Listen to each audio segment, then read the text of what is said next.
Here we are with the video for Chapter 7, Section 4, Reaction Yields. As always, you see the learning objectives listed here for you. Please pause the video for a moment and write these down in your notebook. When I introduced reaction stoichiometry in the last section, I used this baking a cake analogy that you see here again.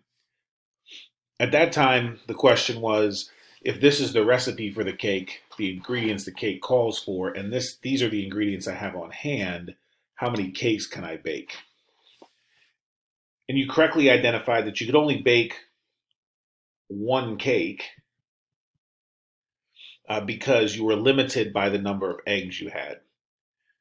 We talked about this being the limiting reactant.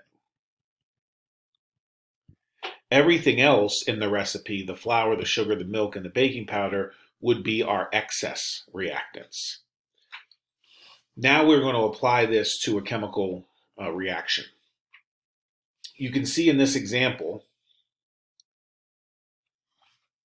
that we have something different than what we encountered in all of our reaction stoichiometry problems thus far. For the first time, you see here, we have data provided for both reactants in the reaction. The problems we have seen thus far have only one value given to us. So it was a pretty easy place to identify where to start the problem. We take that one number out and we start working our stoichiometry problem to get to the desired result. We now have an issue here where they have given me data for both reactants.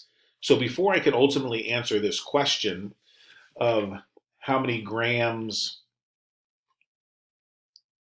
of H2O are produced, I need to identify which one of the two reactants, the C3H8 or the O2, are our limiting reactant. In the case of our analogy, which one of these are the eggs that are going to limit how much product can be formed? I'm going to show you a couple ways that you can solve this problem. First, may not be the shortest way, but it is likely the most straightforward approach. And it's simply to do two separate stoichiometry problems. One that starts with the 14.8 grams of C3H8, and one that starts with the 3.44 grams of O2. Here is how we would set up the stoichiometry problems for these two examples.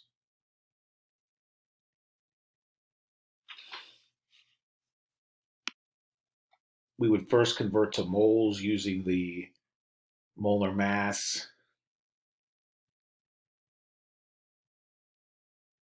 We would then use our molar ratio to convert from the C3H8 to the H2O. Again, if you recall, the values here in the molar ratio come from the balanced equation, which reminds me I should always think about starting my problem by making sure my equation is balanced, which I did not do, so my apologies. That would be how I properly balance this equation. So now back to our problem. The molar ratio is 4 moles of H2O for every 1 mole of the C3H8. Now I can convert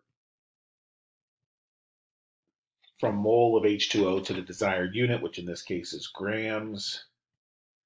Again, using the molar ratio, the molar mass, 18.02 grams of H2O. We get an answer here, 24.2 grams H2O. Going to do another problem entirely, this time starting with the 3.44 grams of O2.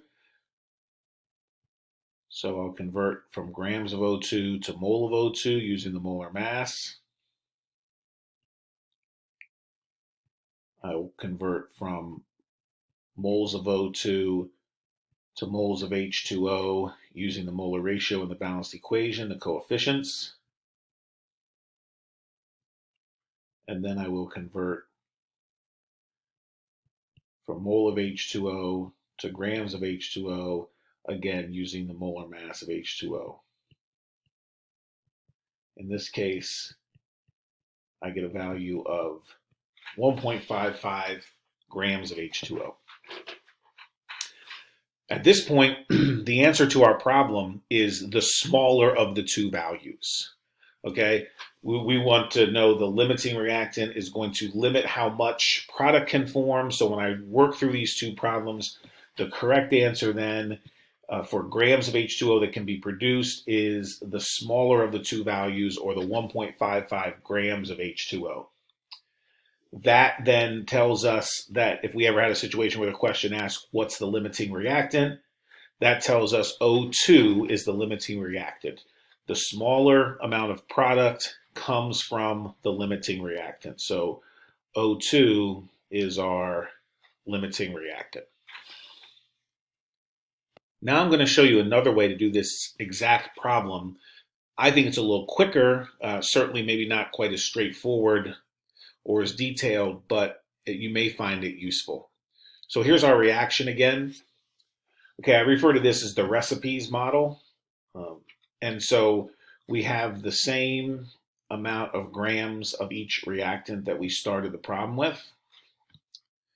Okay, that goes on the first line underneath the substances in the balanced equation.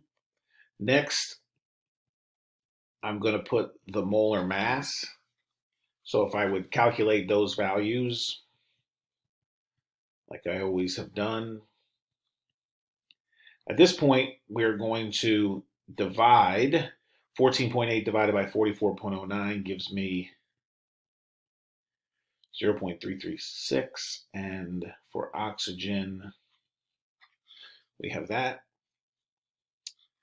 Next, I am going to fill in the coefficients in the balanced equation.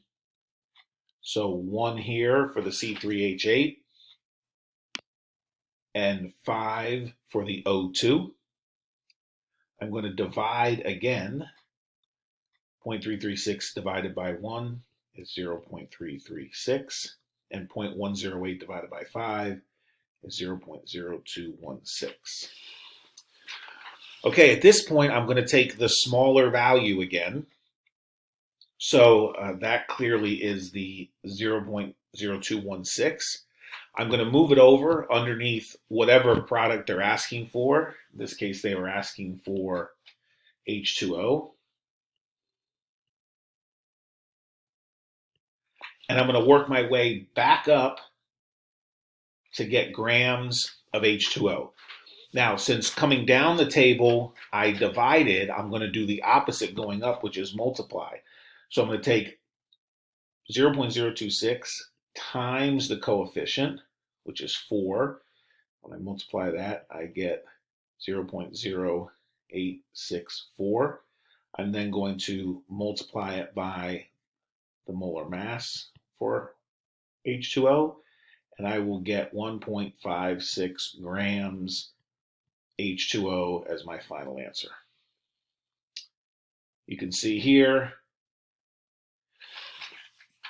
in comparison to the other approach I showed, off in that last digit by 0.01, it was certainly acceptable.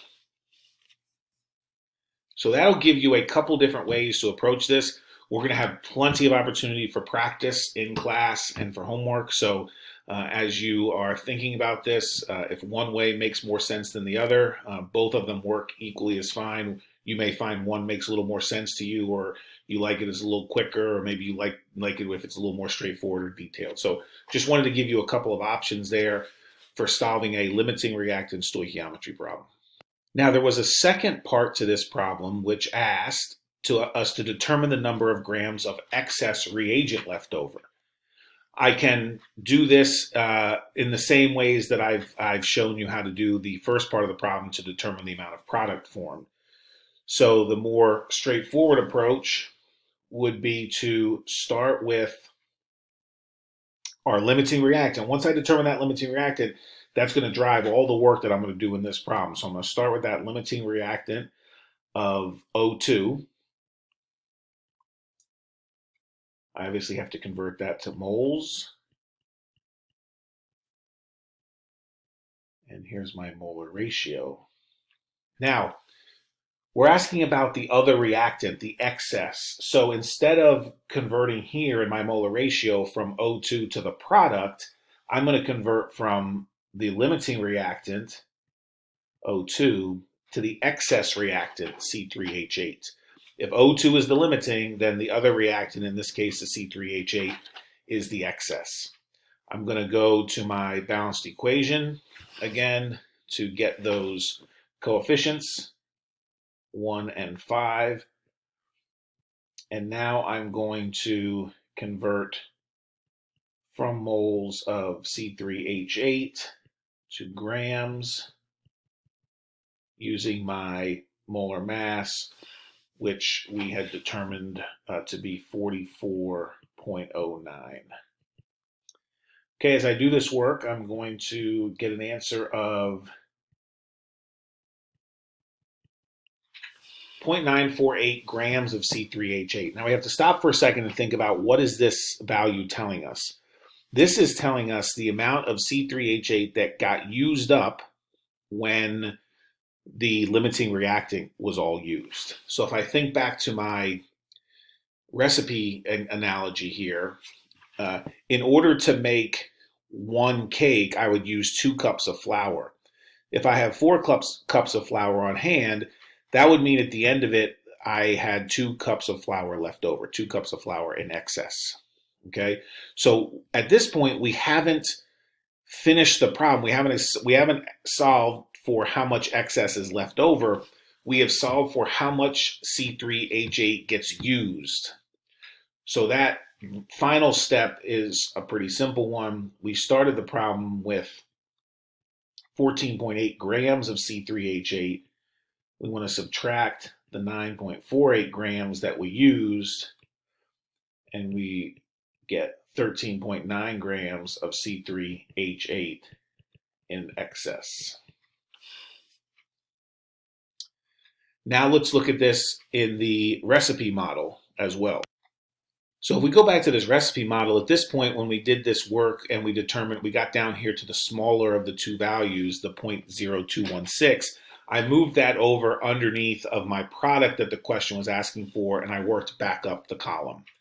I can do the exact same thing here, but instead of moving it over to the product, I'm going to move it over to the excess reactant and work my way back up. So I'm going to go 0.0216 over here, and because I want to determine how much excess C3H8 I have.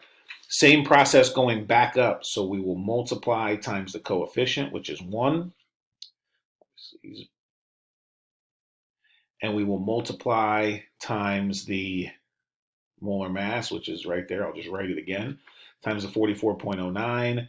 And we get 0.952 grams. Again, this is how much was used. So quick subtraction, 14.8 grams minus 0.952 grams. And we have 13.8 grams in excess. Again, you can see here, very similar to the 13.9 that we calculated using the other method, and certainly acceptable. One more thing to consider here in this section, which is the theoretical and actual yield. All the work that we have been doing on paper here in our stoichiometry problems, what we've been calculating is the theoretical yield. You can see the definition here. The amount that may be produced from a balanced chemical equation. So the work that we do on paper is our theoretical yield. What would actually be produced in a laboratory setting is the actual yield. This is often less than the theoretical yield. You can see some reasons for that here. Other reactions. Sometimes it's hard to recover the product. So the actual yield is often less than what we determined could be produced on paper. A quick calculation here would help us determine the percent yield. So simply the actual divided by the theoretical times 100 to make it a percentage. This last step of calculating the percent yield is actually just one small step at the end of a typical stoichiometry or limiting reactant stoichiometry problem like the ones we've already done. Let's take a look at an example. According to the following reaction, if 15 grams of copper 2 chloride react with 20 grams of sodium nitrate, how much sodium chloride can be formed?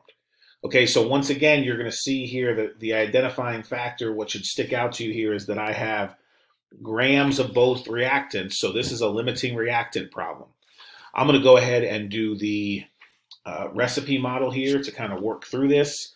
So I'll start with the 15.0 grams of CuCl2, 20.0 grams of NaNO3. If you'll remember, the first line that we add in here is the molar mass. I can quickly calculate those values. You would find them to be those. My next step here is to divide.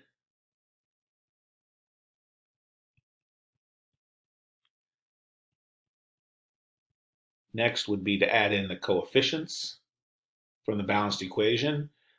Once again, I forgot to do the most important thing first.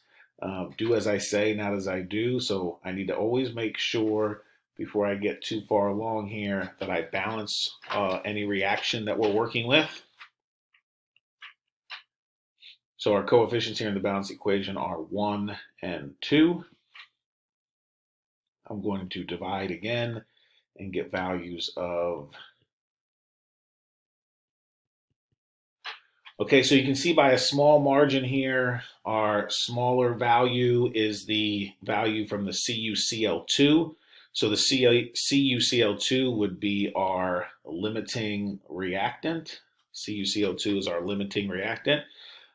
So we're now going to take this value, take it over to the product that we're being asked about, which is sodium chloride. Okay, we're going to multiply it by the coefficient. We're going to multiply it by the molar mass. And we will get 13.1 grams of NaCl produced. Remember, again, this is our theoretical yield. What we do on paper is our theoretical yield. If I look now at the next part of this problem, if 11.3 grams of sodium chloride are formed, so they're going to have to give you that additional piece of information, that additional data, so that you know how much is actually formed in a reaction, so that you can then calculate the percent yield. Okay, so we will have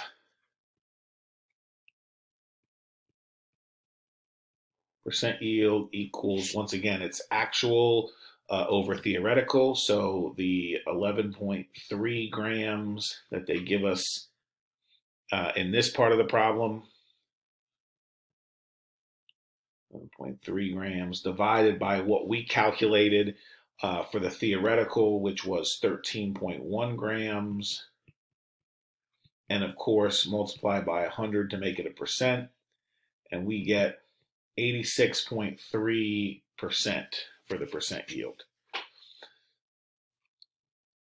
So as you can see, if this is just something that will often be asked kind of at the end of a stoichiometry, if it was just a regular stoichiometry problem, I could still do the same thing, because any stoichiometry problem we're doing, any reaction stoichiometry problem we are doing, we are producing or calculating a theoretical yield. So it doesn't have to be a limiting reactant problem, but just since we're working on limiting reactant, I thought I would do a percent yield here at the end using another example for a limiting reactant problem for you.